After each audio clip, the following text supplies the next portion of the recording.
currículum no, currículum es un concepto bien específicamente de la didáctica. Sí, pero como decíamos que estos procesos, el proceso de enseñanza, el proceso de aprendizaje, eh, se intercalan constantemente, son dos caras de la misma moneda, tienen una relación ontológica, así lo podemos decir de muchas maneras. Eh, el concepto de trayectorias escolares eh, trabaja sobre el concepto de currículum, ¿sí? A ver, y hay una de las cuestiones que menciona currículum, es que currículum, ya estoy un poco mareado. Flavia Terici, que existen las trayectorias teóricas y las trayectorias reales, ¿sí? Y las trayectorias teóricas tienen que ver con un montón de cuestiones que nosotros tenemos casi naturalizadas, casi cristalizadas, de cómo se tiene que dar la enseñanza. ¿Sí? Por ejemplo, casi no nos cuestionamos nosotros eh, que la enseñanza esté anualizada o que la gradualidad se dé por edades, ¿sí? Que primer grado hayan nenes de 7 a 8 años, ¿no? Y que la secundaria se termine entre los 18 y los 19, o los 17 y los 18, eh, ¿sí? Eh, bueno, ¿qué sucede con este tipo de propuestas de las trayectorias teóricas? Que cuando miramos lo que sucede en realidad, vemos que suceden cosas que no tienen que ver con lo que se propone el currículum, ¿sí? Eh, vemos que tienen consecuencias, por ejemplo, que dejan por fuera algunos sectores de la sociedad. O sea, las personas que no pueden terminar el secundario o que no pueden ni siquiera iniciar el secundario a la edad que está presupuesta, bueno, después el sistema prácticamente no les da chance para poder finalizar o continuar sus estudios, ¿sí?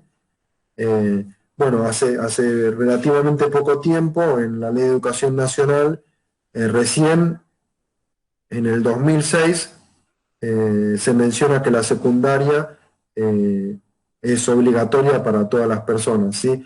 Entendamos que la obligatoriedad en realidad es para el Estado, o sea, el Estado Nacional debe brindar todas las posibilidades para que las personas terminen su secundario, ¿sí? Más allá de la edad que tengan. Bueno, entonces se han desarrollado algunos programas que buscan brindar oportunidades para la finalidad del secundario, para todas las personas, buenos o malos, o que funcionen bien o que funcionen mal. Pero bueno, está la intencionalidad, o sea, el Estado responde a que las personas puedan cumplir con esta finalidad. Pero bueno, fíjense que si el Estado recién lo reconoce como algo que debe suceder en el 2006 y pone en funcionamiento una serie de programas, es que hay un grupo de personas muy importante en la sociedad que no pueden dar continuidad con sus estudios, no pueden terminar sus estudios. Esto es una realidad. Entonces, Flavia Terici da cuenta de este fenómeno hablando de trayectorias reales, ¿sí? Es uno de los ejemplos que podemos dar con respecto a las trayectorias reales. Podemos hacer un paralelismo entre el concepto de currículum explícito o currículum teórico con trayectorias teóricas, y podemos hacer un paralelismo con el concepto de currículum real o currículum oculto con trayectorias reales, ¿sí? Y desde esta concepción entendemos que el sistema educativo es expulsivo. ¿Qué quiere decir esto? Que en realidad las personas no tenemos la culpa de no poder dar continuidad a nuestros estudios. Eh, sí, hay un montón de elementos culturales, un montón de elementos contextuales que impiden que nosotros podamos, o que la sociedad en un 90 y pico por ciento pueda dar continuidad a sus estudios, ¿sí? En los niveles. Bueno, y este elemento se vuelve muy notorio en esta realidad que estamos viviendo de pandemia. Bueno, hay elementos como por ejemplo el acceso a la tecnología o el acceso a servicios como Internet, eh, que directamente o nos están permitiendo, nos están obstaculizando dar continuidad a nuestros estudios, ¿sí? A nuestra formación. Entonces, fíjense que Perdón, profesor, una sí. pregunta justamente era esa. ¿Los currículums se acomodan a, por ejemplo, momentos de pandemia como este? ¿Históricamente influyó una situación pandémica sobre un currículum, por ejemplo? Bueno, la respuesta que puedo darte es un poquito más genérica y después podemos ver lo particular que sucede acá en la Argentina en este contexto. Pero currículum es esta herramienta conceptual que nos va a servir para poder hacer este análisis que vos proponés. Sí, no va a ser lo mismo en un país que en otro, no va a ser lo mismo en una región que en otra. Sí, por ejemplo, si hablamos de la Argentina particularmente y el contexto de pandemia, podemos aventurarnos a pensar que eh, una región más urbana de la Argentina tiene más facilidades para acceder a la tecnología y por lo tanto esto le permite dar continuidad a sus estudios, ¿sí? Esto no estoy siendo concluyente con esto, estoy aventurando una idea. Bueno, las personas que viven en la ciudad de Buenos Aires quizás tengan más posibilidades de dar continuidad a sus estudios en un contexto de pandemia que regiones alejadas o situaciones donde qué sé yo, eh, acceso a algunas cuestiones básicas estén vulneradas, ¿no? Por ejemplo, me refiero, por ejemplo, a la Villa 31 de Capital Federal. Está en Capital Federal, pero hay una situación de vulnerabilidad tal que probablemente estas personas no estén accediendo a la tecnología necesaria para poder dar continuidad a sus estudios. Digamos que el Sí, currículum está condicionado por el contexto social, político, geográfico. exactamente, esto lo podemos ver claramente mencionado o desarrollado por Alicia de Alba. ¿Sí? No menciona específicamente la cuestión de la tecnología, pero la cuestión cultural o la cuestión contextual, por ejemplo, si hablamos de diferentes países, por ejemplo, Siria, que es un país que está en guerra y está prácticamente destruido, probablemente su población no esté accediendo a su derecho al conocimiento. Sí, mismo Sí, hoy en pandemia, porque hoy muchas veces uno dice, bueno, la diferencia de recursos, tener el dispositivo, internet, pero no es solo eso, porque hoy digamos que los padres tienen que cumplir este rol que muchas veces lo tenía el docente en el colegio, digo, tienen que ser un soporte mucho más fuerte para los niños, para que incorporen los conocimientos, y muchas veces los padres no disponen de ese conocimiento, o no tienen el tiempo para sentarse con los niños porque tienen que trabajar más horas por la situación económica crítica que se está atravesando. Entonces, en este contexto particular de pandemia, es como que muchas veces uno habla de la accesibilidad a través de o el dispositivo de internet y no es solo eso. Por ahí en las casas hay una compu, pero el padre o la madre lo usan para trabajar, o no gastan la conexión, o simplemente no tienen tiempo para poder sentarse con sus niños, no por tener mala predisposición, sino por una cuestión económica o hasta psicológica. Diría que nadie está preparado psicológicamente para atravesar una pandemia y digo, si tenés que pensar si vas a comer la semana que viene o ver qué vas a hacer, no te puedes sentar. O sea, probablemente no te dé la cabeza para sentarte a enseñarle a tu hijo a leer y escribir, por ejemplo. exactamente. Sí, Perdón, y sí. por ahí coincido en Ángeles y también pienso en las competencias, ¿no? Las competencias de cada padre, me refiero que quizás ahí tienen los hijos escolarizados, pero ellos mismos no están escolarizados.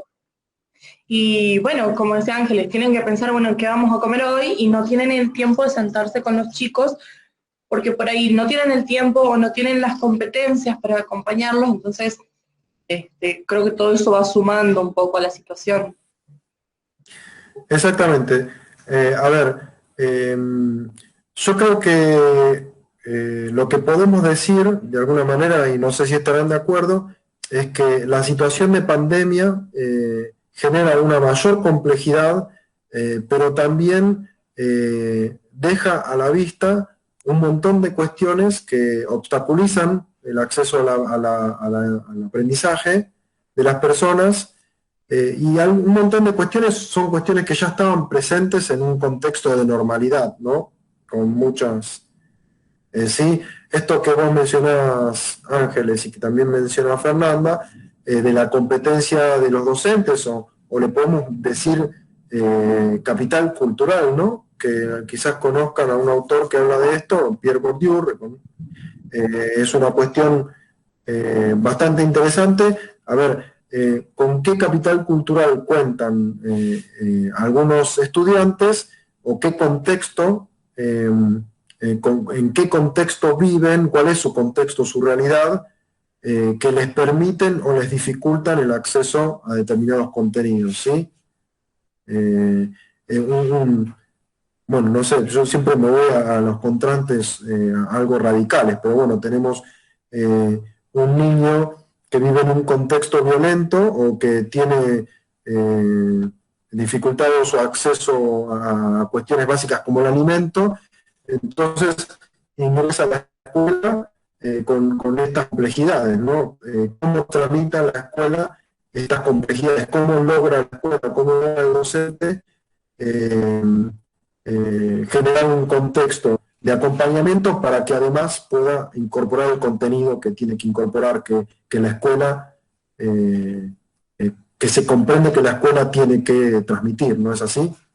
Estos elementos siguen estando presentes aún en pandemia. A ver, esto que dice Ángeles claramente, no solo tenés a los chicos, puede ser que haya chicos que tengan computadoras y tengan acceso a Internet, pero están viviendo una situación, un contexto cultural difícil, o que lo complejizó la pandemia, y eso es lo que le impide el acceso al aprendizaje o la continuidad de su aprendizaje, y no la falta de tecnología, digo, ¿no? El contexto es muy complejo, y se pueden hacer diferentes análisis con respecto a esto, pero bueno, en principio, fíjense lo importante que se volvieron los elementos tecnológicos llamados TIC, que hoy en día es una de las cuestiones, o sea, se ha vuelto, antes era como un elemento más que facilitaba el aprendizaje, facilitaba el acceso, o podía llegar a estar o no estar en la escuela. Bueno, de hecho la escuela seguía funcionando aún sin internet, ¿no? O aún sin una buena conexión de internet, o sin computadoras para brindarles a sus estudiantes. Seguía funcionando la escuela, ¿no? Los chicos seguían aprendiendo, los chicos seguían yendo a la escuela. Hoy en día, sin este elemento de TIC, no puede haber continuidad en el aprendizaje directamente, ¿no? Y esto es inimaginable. Sin embargo, yo soy de los que creen que esto se podría haber previsto. O sea, la Argentina es uno de los países que más tiempo lleva incorporando tecnología en la escuela, ¿no? Con algunos planes de entrega de computadoras, y bueno, fue desarrollándose. Llevamos un montón de tiempo, y por diferentes razones se vio interrumpido, o no fue llevado en profundidad como podría haberse llevado adelante, y nos encuentra en este panorama con muchas dificultades, qué sé yo. Esa es mi postura.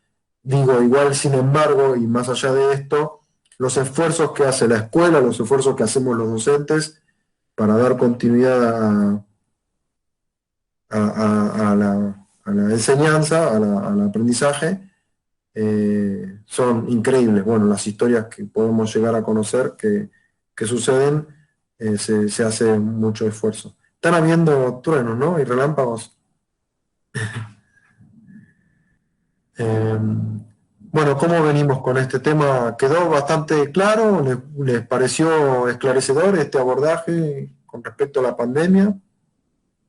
Sí, yo tengo una consulta, si el currículum es algo anual o es algo como general el concepto.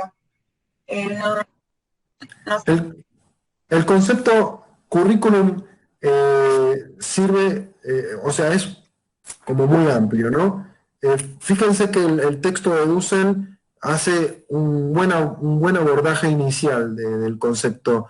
De alguna manera, podemos decir, en principio, que es esa selección de contenidos, ¿no?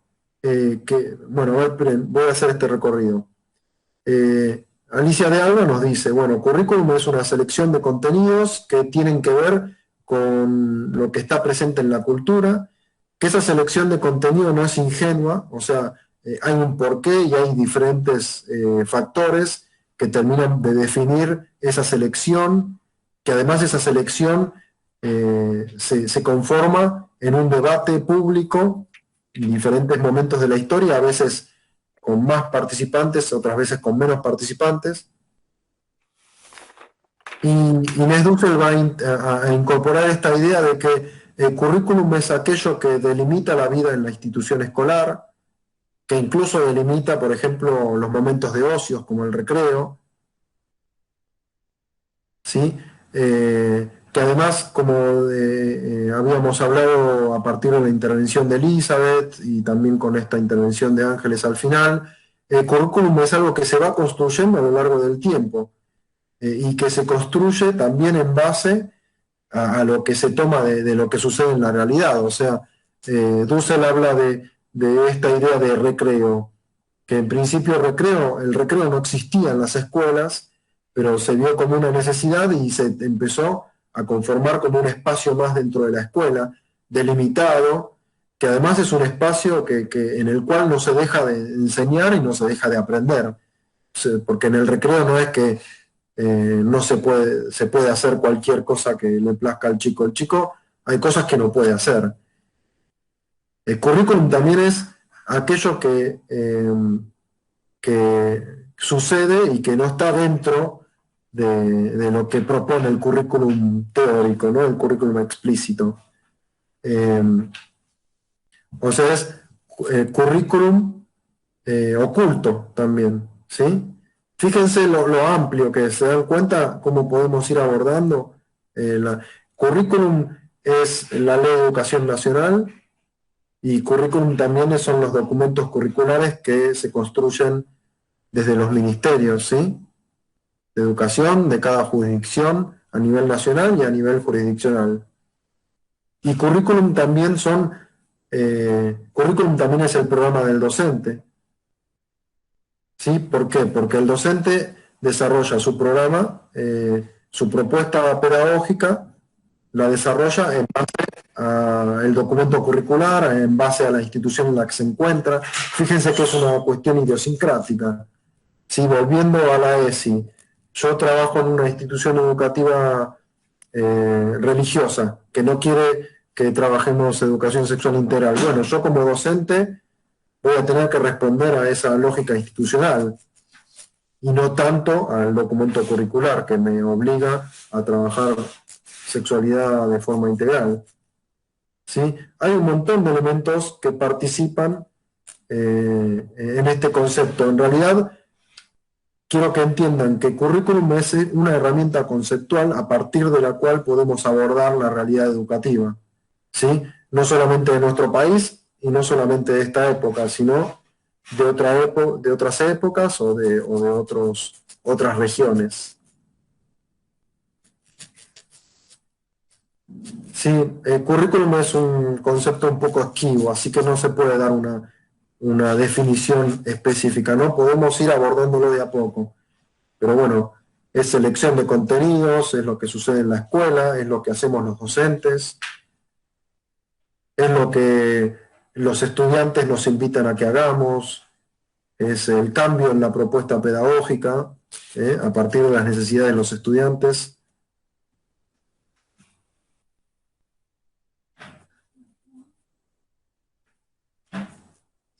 ¿Se va entendiendo de a poquito?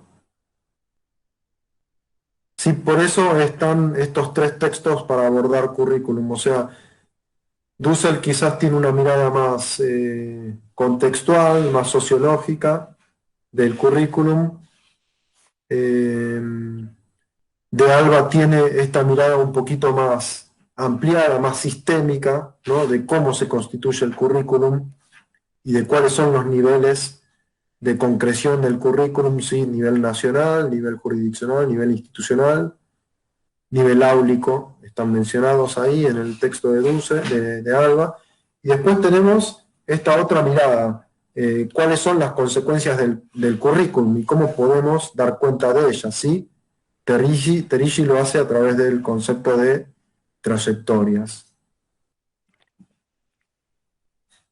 ¿Sí? Así es como, de alguna manera, estos 3 textos nos ayudan a construir esta idea de currículum.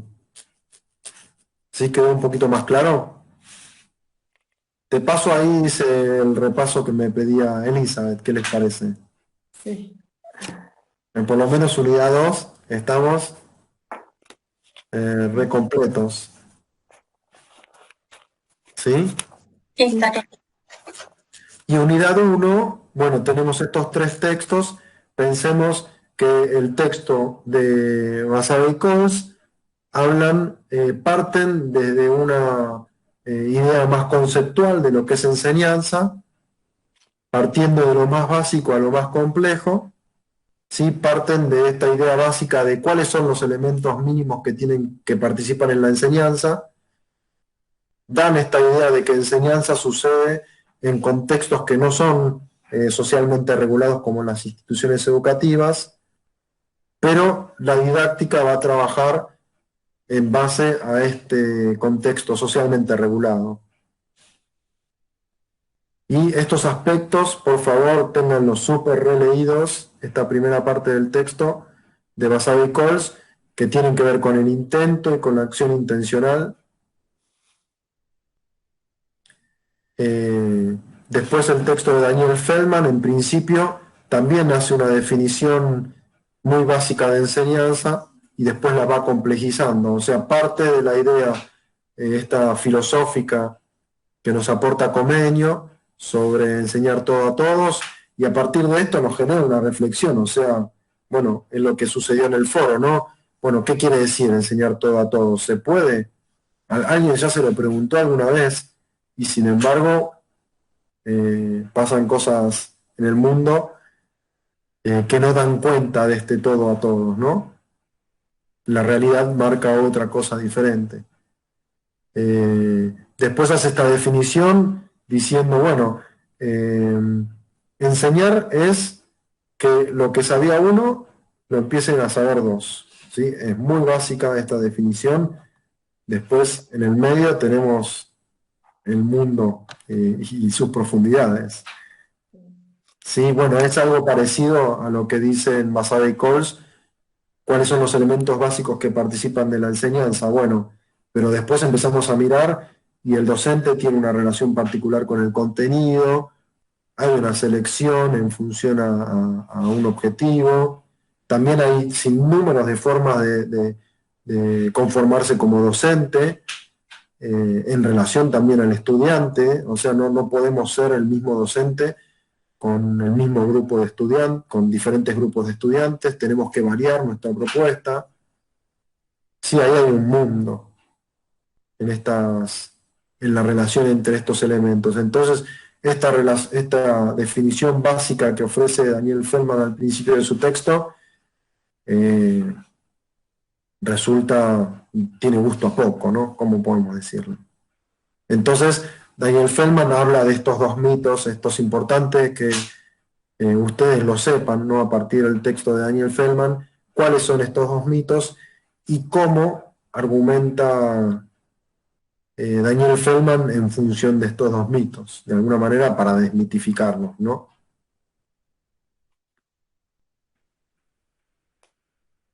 ¿Sí? ¿Qué les parece? Bien, Mauricio. claro. Bueno, pareciera mentira, pero bueno, ya llevamos 2 horas acá. No pareciera mentira, se nota el cansancio, ¿no? Viernes Bueno, a la noche. Igual ya son todos pensemos, los días iguales, ¿no? ah, sí, no cambian. Ay, sí. Bueno, ¿qué más podemos hablar? ¿De qué podemos hablar? ¿De qué Una quieren sola, hablar? perdón, ¿Eh? hoy ¿Sí? interrumpo demasiado. No, Eh, no, no. siempre que, siempre que haya enseñanza, no siempre que haya enseñanza hay aprendizaje, ¿verdad? O algo de aprendizaje siempre hay. Y bueno, esto lo podemos explicar, por ejemplo, desde Brunner. Brunner tendría la concepción de que, exactamente, o sea, necesariamente, Brunner y Vygotsky, ¿no? Necesariamente cuando, en realidad, para Brunner y para Vygotsky, cualquier experiencia brinda aprendizaje. Claro. ¿Sí? Lo que pasa que cuando es un aprendizaje social, ese aprendizaje eh, se potencia o se facilita, ¿no? Está el concepto de andamiaje, que no lo mencioné, pero el concepto de andamiaje trata de dar cuenta de esto. Según Vygotsky, no está en el texto de Daniels, me parece que es interesante este concepto. Eh, es una metáfora, ¿no? Andamiaje, el andamio es algo que construimos para poder acceder a un nivel que no accedíamos, ¿sí? Y el andamiaje lo construye este otro, que es más, tiene más expertise en ese contenido, para que nosotros podamos acceder a ese nivel, y cualquier andamio tiene como, eh, eh, tiene como destino ser desarmado para volver a armarse en otros niveles, ¿no? Una vez que un ser humano accedió a determinado nivel, bueno, tiene ese nivel de comprensión y accedió a ese nivel de comprensión gracias a la sociedad o a los sujetos que lo rodean, ¿no? Como que no se desanda lo aprendido. Y bueno, podríamos decirlo que sí, Claro, o lo reelaboramos, ¿no? claro. O sea, este currículum en espiral nos diría, bueno, nosotros podemos abordar el mismo tema con nuevos elementos, ¿sí? El mismo objeto de estudio con nuevos elementos. Nuestra propia experiencia nos dice lo mismo, ¿no? Bueno, qué sé yo, vi una película 3 años después, la misma película la vi 3 años después y la vi de manera diferente. Me parece que las imágenes son malas, dale luz, no hay problema, o que este concepto es demasiado básico. No, bueno, es porque tuve un andar en estos 3 años, entonces me brinda nuevos elementos para poder comprender esa película. Por dar un ejemplo, qué sé yo. Sería como un ejemplo muy básico, muy casero de este currículum en espiral. Bien. O sea, hay diferentes perspectivas, Elizabeth. Yo quiero ser franco con respecto a esto. Para mí, cualquier experiencia brinda un avance con respecto a la comprensión que tenemos de la realidad. Sí. Creo que nunca se puede no avanzar, o sea, creo que siempre se avanza en determinado, quizás la lectura que podemos hacer más rígida desde la didáctica es que como la relación, como no hay una relación lineal entre la enseñanza y el aprendizaje, lo que nosotros nos proponemos que los otros aprendan no siempre va a ser logrado, ¿no? Los objetivos que nosotros nos proponemos como docentes no siempre van a ser alcanzados por los estudiantes, ¿sí? Si nosotros vemos los aspectos de Basabe-Coles, tenemos por un lado la idea de que la enseñanza es un intento, entonces no siempre vamos a lograr lo que nos proponemos, pero por otro lado tenemos que la enseñanza es una acción intencional. Entonces, si nosotros queremos lograr determinados objetivos, tenemos que hacer esos esfuerzos para lograrlo. O sea, no nos sirve la idea de decir, bueno, si es un intento, ¿para qué me voy a gastar? ¿No? La idea sería, bueno, como es un intento, haré todos los esfuerzos posibles para que se logre. Intento también da la posibilidad de que se logre, ¿no? No estamos hablando solamente de que puede que no se logre, ¿no? Intento deja la puerta abierta de que puede ser logrado. Bien. Pero también uno de los textos, no me sale el nombre que empieza con F, el de los enfoques, Festemacher y Soltis, ¿sí? perdón, yo tengo un tema con el Festemacher es un alemán, alemanote. que dice algo de un estudio que tenía mucho que ver con que no tiene tanto que ver con el esfuerzo que hace el profesor, sino también todo lo que lleva el alumno detrás, con todo lo que habíamos hablado justamente antes de la pandemia, de que bueno, el chico quizás tiene problemas familiares o lo que sea, y no, el intento del docente, aunque sea bien intencionado, puede ser que no resulte porque el chico lleva muchas otras cosas detrás y que le dificultan ese aprendizaje. Sí, sí, exactamente. A ver, el texto de Basabe y Coles también lo mencionan y es un concepto de Festemacher, justamente. Este elemento que se incorpora en el intento de la enseñanza, para que se logre ese objetivo también tiene que haber un esfuerzo por parte del estudiante y Festemacher lo llama estudiantar. Y es como una traducción literal del inglés.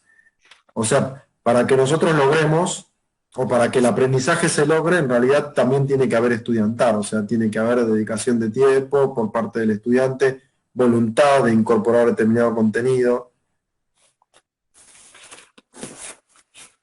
Igualmente yo lo que tiendo es a no darle demasiado peso a este concepto, porque bueno, soy didacta y lo que me interesa es que nosotros entendamos que si nosotros utilizamos variedad de estrategias o variedad de abordajes, podemos tener más chances de que el aprendizaje se logre. O sea, si nosotros, yo creo que a través de la estrategia podemos lograr que el estudiante que no tiene voluntad de aprender, la tenga ganas de aprender, le guste su materia. Esto es lo que decía antes. Todos hemos tenido algún docente que nos ha hecho gustar esa materia que no nos gustaba. Bueno, ¿cómo lo hizo? No sé, pero yo. Yo tenía un ¿Sí? profesor en la facultad que introducía nuevos conceptos haciendo chistes. Entonces la realidad es que no te olvidabas nunca, o sea, es como que decías, este tipo está loco, ¿qué está diciendo? Y después te daba una explicación considerado, no sé, ya me la acuerdo literal. Y dice, bueno, los lípidos son bolsas de gatos. Y vos decís, ¿qué? ¿Qué tiene que ver? Entonces después te daba una explicación y dice, agarras un gato, lo metes en una licuadora, mezclas todo eso, separás, te quedás con los lípidos. Y la realidad es que, y después te da la estructura química, pero digo, con ese concepto no te lo borrás. De hecho, esto fue hace un montón de años y lo recuerdo Lo tal cual. seguiste viendo. Sí, sí, sí. Ah, Sí, exactamente. A ver, lo que vamos a trabajar, a mí me gusta mucho más la segunda parte de la materia que la primera. Y la segunda parte de la materia nosotros vamos a tratar les voy a pedir a ustedes que planifiquen una clase y antes de planificar vamos a tener algunos elementos presentes, ¿no? Como por ejemplo las propuestas lúdicas o las propuestas entretenidas.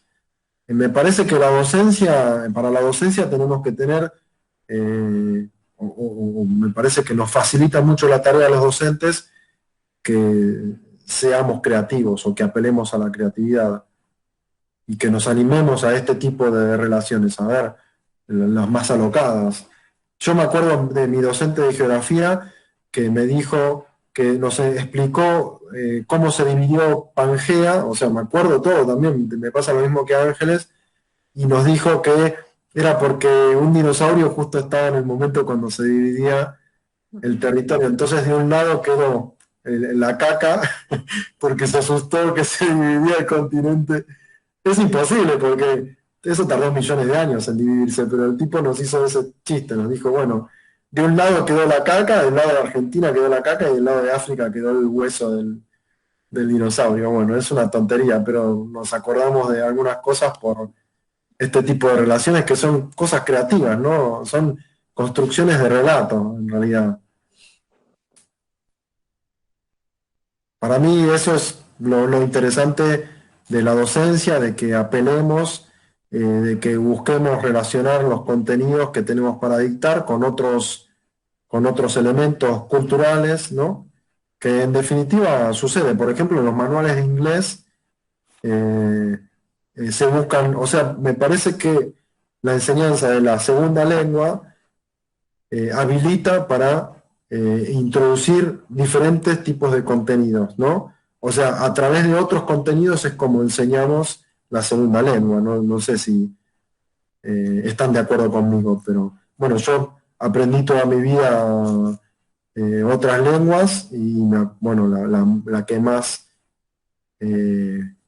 tiempo fui estudiante es en la lengua inglesa y me acuerdo, bueno, incluso de algunas cuestiones que tenían que ver con el territorio inglés y algunas cuestiones culturales de Inglaterra o de Estados Unidos como excusa para aprender contenidos de la lengua, ¿no?